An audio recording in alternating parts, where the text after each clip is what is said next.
are not manufacturing anything at all. It's printing money. And this has been one of their weapons globally. The monetary system, the global monetary system, controlled by dollar and euro, has been used. Sanctions here, sanctions there, sanctions there, grabbing this account, grabbing that account, has been one of their tools. This is not going to continue indefinitely. Hello YouTubers, Alaska Prepper here. Happy Wednesday to all of you. Apologize for not putting out a news video yesterday, but I do hope that you enjoyed the video that I put up about when I did a little bit of a camping experiment, and I think it was like -24, -25 degree weather. It was a lot of fun, by the way. But let me go ahead and cover with you all why it is that we have to ensure that we do not allow these banks to govern our lives as far as governing what our farmers can and can't do. Officials throughout the United States are warning that if banks get away with what they're getting away with right now, that there could be starvation. You remember that little 3-word acronym that I talked about years ago, actually? ESG, environmental, social, and governance. That is really an offspring of SDG, Sustainable Development, I think it's group or goals, Sustainable Development Goals, that was set by the United Nations. A non-elected bureaucracy, ladies and gentlemen, that wants to tell countries what to do. Well, they've found a way, and the way is through ESG, through having these banks and large corporations toe their line instead of towing the line for the countries that they serve. Well, ladies and gentlemen, if you think that inflation is gone, well, you better think again. Before we even start talking about this, I went to Costco a couple of days ago, and those of you that have been following me for a while, you remember that I've always gauged like one main item at Costco over the last several years to see how we're doing with inflation. You all remember this oil right here? They still sell it at Costco. It's 2 containers of 3-liter olive oil. Right? When I started buying this olive oil at Costco, I don't know, 2.5, maybe 3 years ago, right after they opened up, something like that, these containers of oil was like $19.99. It was like less than 20 bucks for these 2 containers. Take a look at this, ladies and gentlemen. Incredible. So when they tell you that inflation, hey, inflation is gone, yeah, right. You better hunker down, and I hope that you're getting prepared and are staying prepared, because this hasn't even started yet. You just wait and see where inflation goes going forward. Here it says that it must be stopped, ladies and gentlemen, and I agree 100%. 12 agricultural officials warn the largest U.S. banks about net zero agenda. We will never have farming. We will never have produce. We will never have ranching. We will never have any of that without carbon being produced. People have to understand that carbon is life and that we as humanity have been bamboozled. Remember that 0.04 of the gases in the atmosphere is carbon, CO2, right? And if we get to 0.02 or below, we will not be able to sustain life on this planet. A dozen Republican state agriculture commissioners have penned a letter to 6 U.S. megabanks informing them that their push for ESG investing could wind up leading to price increases and may impact food availability. What does that mean to these big banks? They don't care. Why? Because they're getting rich off of your backs, ladies and gentlemen. And when the price of food goes up tenfold, guess who's going to be able to afford it? And guess who won't? But reading on, the letter says, achieving net zero greenhouse gas emission in agriculture requires a complete overhaul of non-farm infrastructure. And this is one of the goals that they have. And ladies and gentlemen, the thing is that it's impossible to achieve net zero in anything. Because let's say, for example, that an EV, electric vehicle, it's net zero. When it's on the road, it's not emitting any carbon whatsoever. But what did it take in order to build it? Who had to mine in order to get the metals to build that? Who had to actually labor in order for that to be built? Did they not expend any CO2 at all? Of course they did. And they say that this would have a catastrophic impact on our farmers. Our farmers, ladies and gentlemen, are already suffering. Let's go ahead and make them suffer some more so that we have to pay the price. You know, our farmers, they don't get anywheres the amount of credit that they should receive for having to put up with all of these bullcrap regulations that they have to put up with just to grow some food to put it on your plate. But I predict that we as humanity will not care about what's going on in the background as long as we can get our Cheetos. By the time that we can't get that anymore because the farmers are gone, because the only farmers that we have are state-run farms or corporation-run farms that don't care about you and only care about profit, by that time, ladies and gentlemen, it'll be too late. You'll get stuck with your mealworm burgers. And if you're very wealthy, you may be able to eat a real beef burger just once in a while. Proposed net zero roadmaps describe dramatic, impractical, and costly changes to American farming and ranching operations, such as switching to electric machinery and equipment, installing on-site solar panels and wind turbines, moving to organic fertilizers, altering rice field irrigation systems, and slashing U.S. ruminant meat consumption in half, costing millions of livestock jobs. When they slash ruminant meat consumption, like cows, a cow is a ruminant animal. A ruminant animal, excuse me, just in case you don't know, it's like an animal that has more than one stomach, all right? So if they slash the consumption in half, why do you think that's going to be?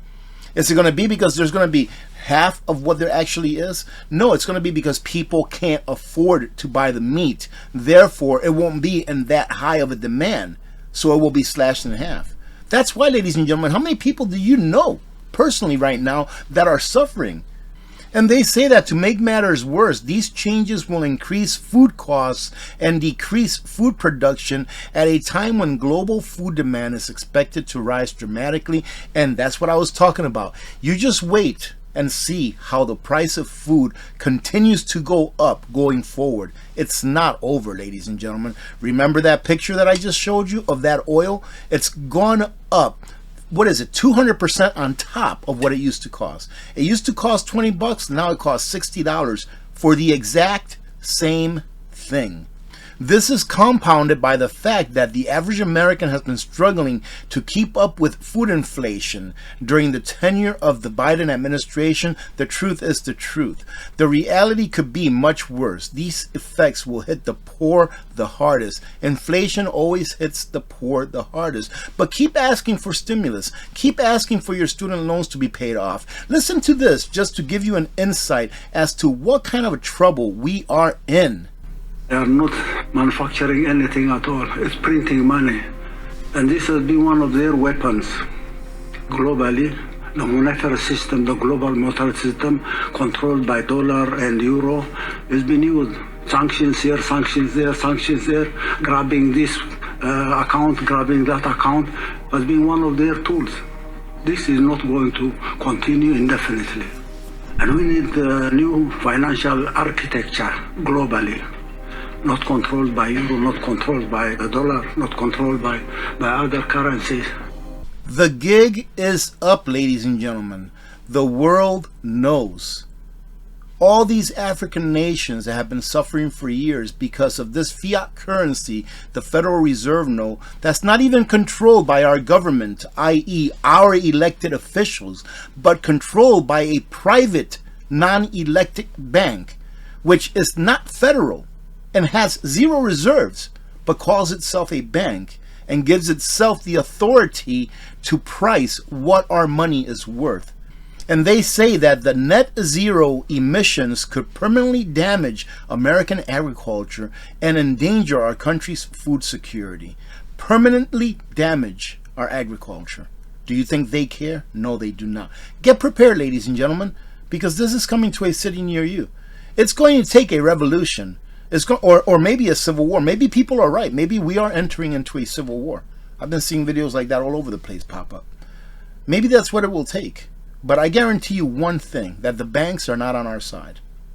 American agriculture is sending a clear signal. We will not bend the knee to the failed left-wing climate change agenda of the United Nations that seeks to cripple one of our country's most critical industries. Indeed, and that's what we have to do.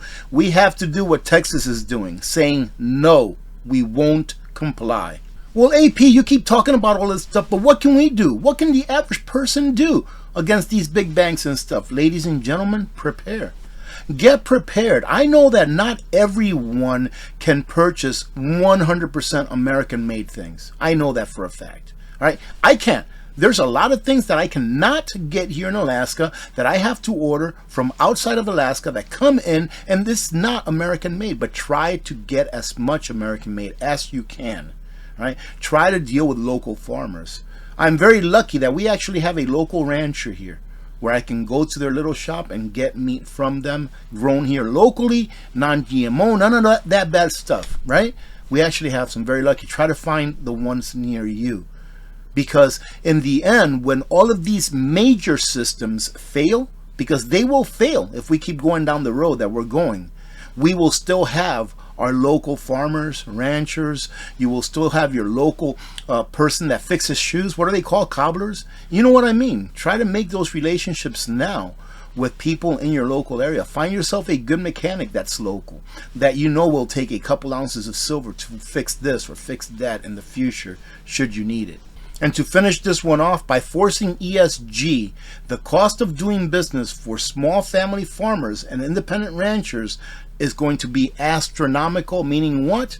That you're going to end up paying way higher prices for all of the food that you eat.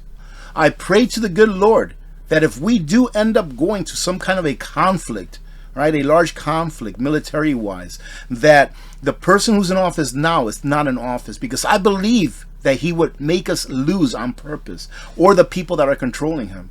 I believe that whoever's controlling Biden, that if we get into some kind of a conflict, I believe that they would sabotage our nation so that we can fail and be under the control of someone else.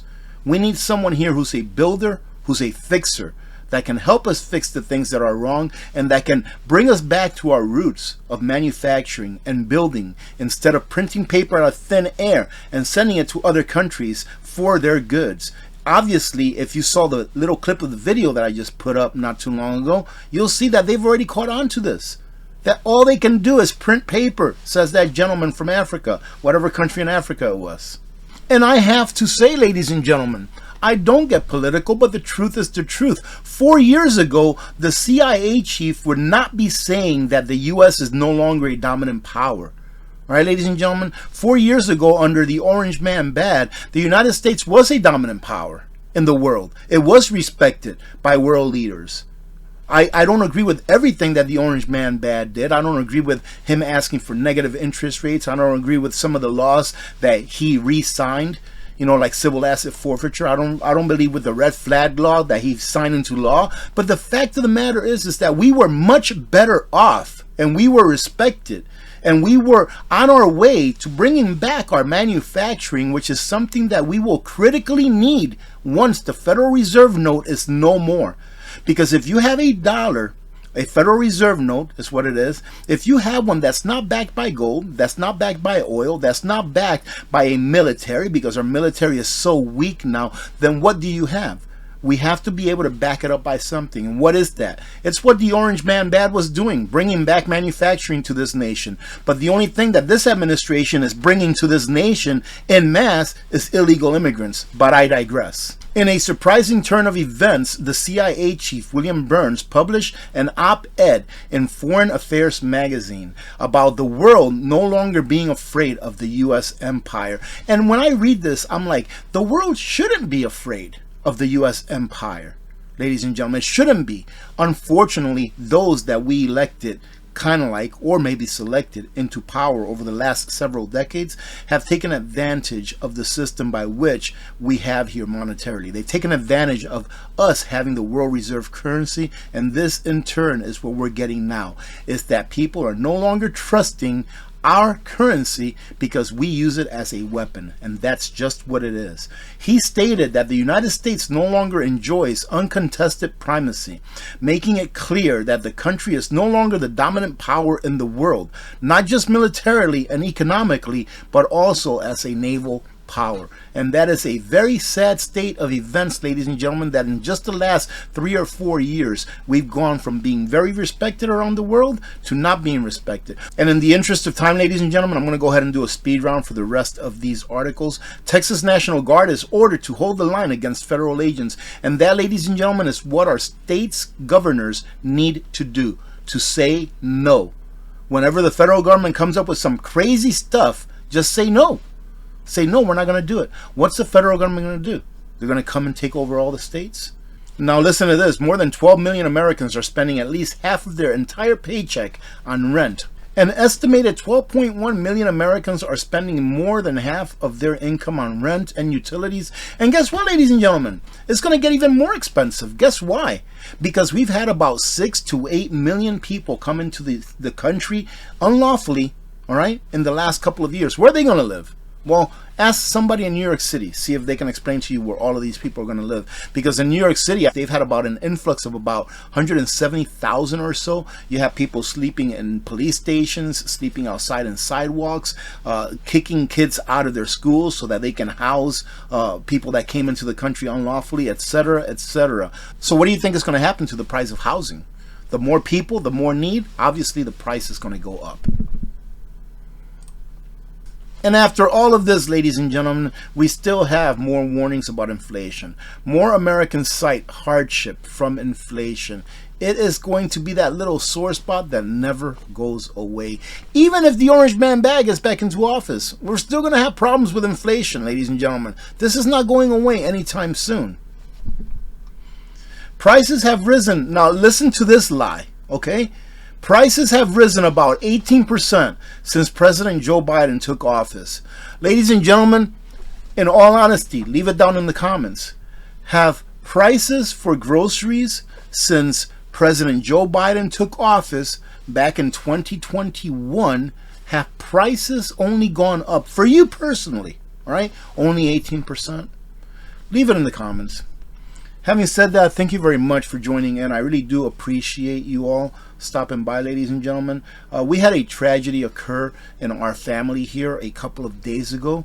The reason why I did not post this news video up yesterday is because we had a tragedy in our family. My brother-in-law, obviously, my sister's youngest brother, or younger brother, he passed away a couple of days ago in his sleep. So may he rest in peace. I won't get into all of the specifics, but from what we understand so far, it was a medical problem that he had that really didn't go diagnosed the way that it was supposed to be. But, you know, this is life. I keep telling my wife that he is in a much better place, and I truly do believe that he's in a much better place. Count your blessings, ladies and gentlemen. All right? Love on your families. God bless every one of you. God bless America. I'm Alaska Prepper. I'm out.